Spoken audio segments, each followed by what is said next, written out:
So architecture definitely needs to change the way we design and build buildings due to the impact of climate change. A meeting of minds merging architecture, climate change, science and building construction. Baufritz and the Grantham Institute present Building in a Changing Climate. Our experts Dagmar, Fritz-Kramer, Oliver Rehm and Dr. Otto explain how our climate is changing and how the construction industry must adapt to address environmental challenges. A building is always contextual, so it's very difficult to have a sort of general advice what we can do. A building is always designed according to the place, and we need to collect data, and the data needs to be updated. So that relates to mainly the weather data. It's the rainfall, it's wind speeds, it's the soils, the soil condition, it's the topography. There are many items that we can collect and have to collect. And based on that information, we can respond to it. So, for example, with heavy flooding, it might be that there are areas where we can't build anymore at all. That means we need to move entire cities, habitats away from the coast. And things like that are already happening sort of more in Asia. Maybe it's a way of moving away inland, or even there are examples of moving out onto the sea on some floating villages or floating cities. Always depends what is technically possible and obviously the cost involved in that. But if we sort of look at sort of domestic buildings here in the UK, and maybe away from the coastal areas, yes, then you can give probably more general advice what to do. But we need to differentiate between existing homes and new homes. If we build a new home, we can do everything from scratch and we can get everything sort of right. But the majority of buildings are existing buildings. What do we do with them? How can they actually respond to flooding? We can't raise them up, or we can't build massive defenses. Secondly, in terms of heat, it's fine to insulate a new building very well, but how do you deal with historic buildings, with buildings in conservation areas, listed buildings, generally old buildings? You only need to walk through London and you get, I don't know how to respond to that. We will need to retain buildings almost as they are, because it's very difficult if we would not demolish them. And demolition is also no option in most cases, because we want to keep the carbon bound in the materials. So going back to sort of more general advice, it's important to look after our environment much more. We have an issue in the UK. We have the lowest sort of percentage of woodland coverage.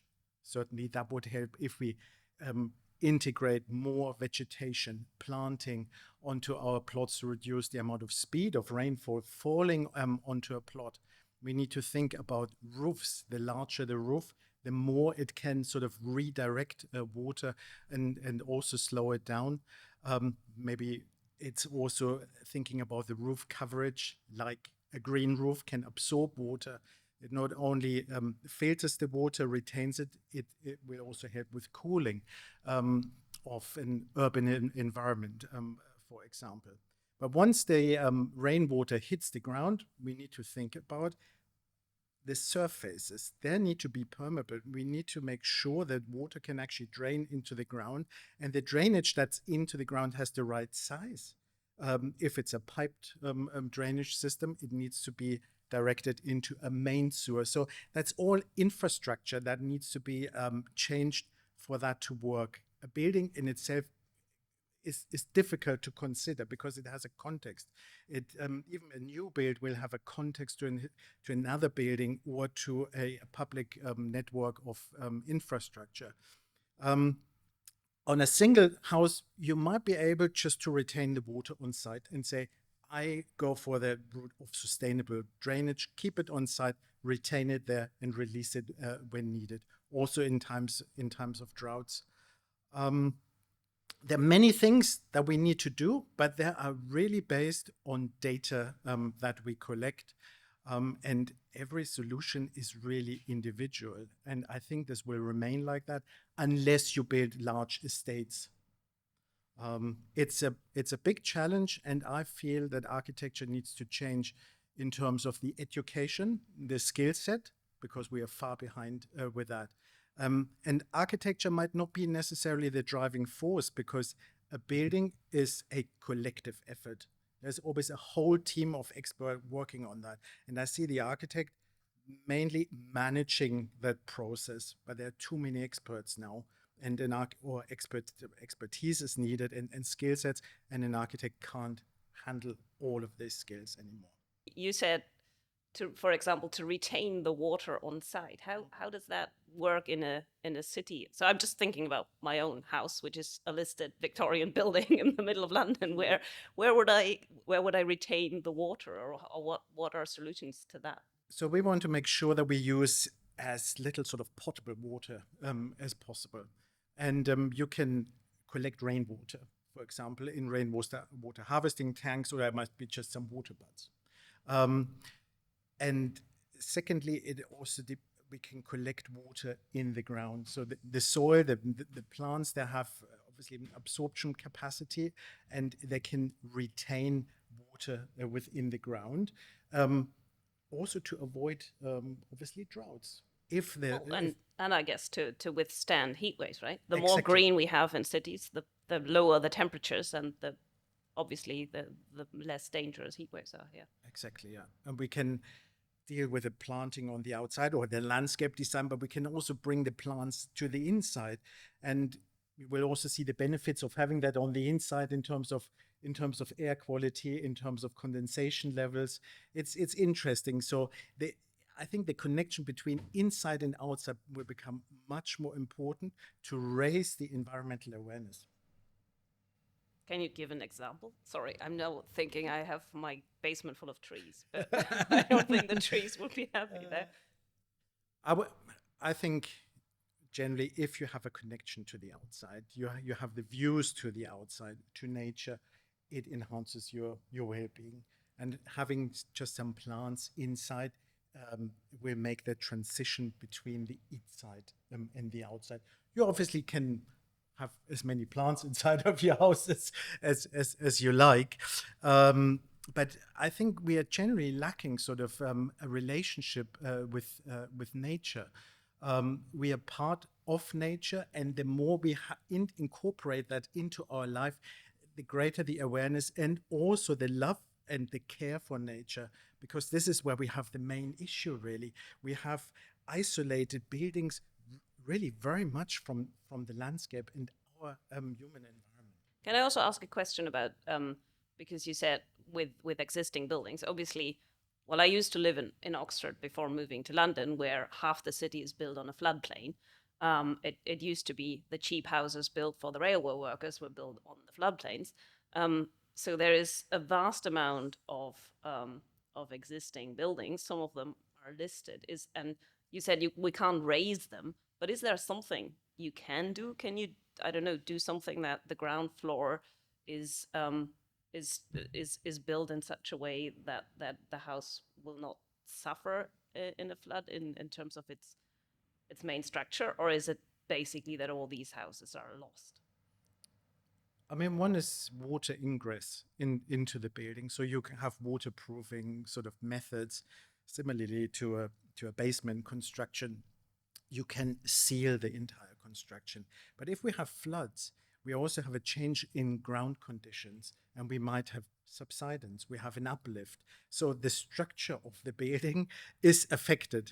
So waterproofing would need to go hand in hand with enhancing the structural design of a building, maybe have deeper foundations, etc. I mean, like in Oxford, you have the river going through. Problem often in towns with rivers is that the riverbanks have been sort of denaturized, all concreted channeled, so that the water, in case of a flood, has nowhere to go. A floodplain outside of the habitable era is very, very important. We need to be able to deal with existing buildings, but it is much more tricky than new build. That is, and there is also not one way of dealing with it. We want to retain, existing buildings for carbon reasons and also for heritage reasons, for cultural reasons. They make these cities as well. Yeah, so I think we need to think very hard to come up with various solutions, and we need to have new skill sets that focus on existing buildings and on new buildings, and there will be experts in all of these fields. So in order to build more ecological houses and sustainable buildings, we need to change the planning system, because the planning system at the moment does not really care very much about the environmental credentials of a building. So I think, because a planning application is quite an effort, there are lots of documents that you need to prepare in drawings, but it should be taken a step further, that application, at the first stage of application, not at a late stage, but right at the beginning, to say, I submit a scheme that is decided upon its sort of urban design criteria and merits, but also on the sustainability. And there are methods out there to calculate carbon emissions of a building, to assess the sustainability of a building. And I would like to see that being submitted as part of a planning application and being really relevant for the approval process. And projects that include that will also be fast-tracked. And maybe even the cost will be reduced, because we want to encourage more people to build ecological homes.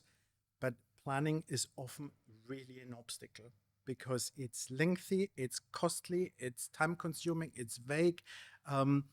We have planning departments that have been or have suffered enormous cuts through austerity measures. They haven't got the amount of people, they haven't got the skills, they haven't got the digital knowledge that is, and skills that are needed really to assess planning applications properly. And in a quicker way, because a lot of data is available that needs to be shared. But if it's just analog, I don't think that's the right way these days. We need to collaborate with planning to get the amount of buildings built. There are the planning departments basically represent the people. As an architect or as a client, you make a proposal. I would like to build that. You ask the planner, as being the representatives of the population, of the people, whether that is acceptable. And we need to look at it from an aesthetic point of view, but more importantly now from a sustainability point of view, because a sustainable building can look like a historic building, it can look like a UFO. We have, enormous amounts of different options how we can design it. But what matters now, because we are in a climate, in an ecological emergency, that things are processed much more quickly. But at the moment, there is no legislation. So how, to actually force new developments to be carbon neutral, is it? Or is that? Because you would think that, given that the UK has the goal of being reaching net zero in the not too distant future, that you can't build a house now that is not carbon neutral. But is that actually reflected in the legislation? No, it's not. It's not yet at planning stage. The whole approval process is twofold. You have the sort of urban design, there's the planning application and the planning permission, and then you have the building control approval. And that relates to the building regulations. The building regulations are in parts legally binding. So there are some paragraphs, but it's not enough.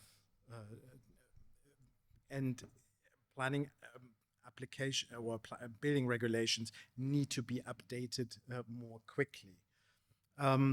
So this is why I think there needs to be a change in legislation. And what is the point really of submitting a planning application for a building that's not sustainable if we have the target of becoming carbon zero by 2050? And other countries even sooner than the UK. But at the moment, there is no legally binding policy in place. There are only goals that we want to achieve it. How we achieve it, it really comes often down to individuals who say, I want to build the best for the future now, something that is future-proof.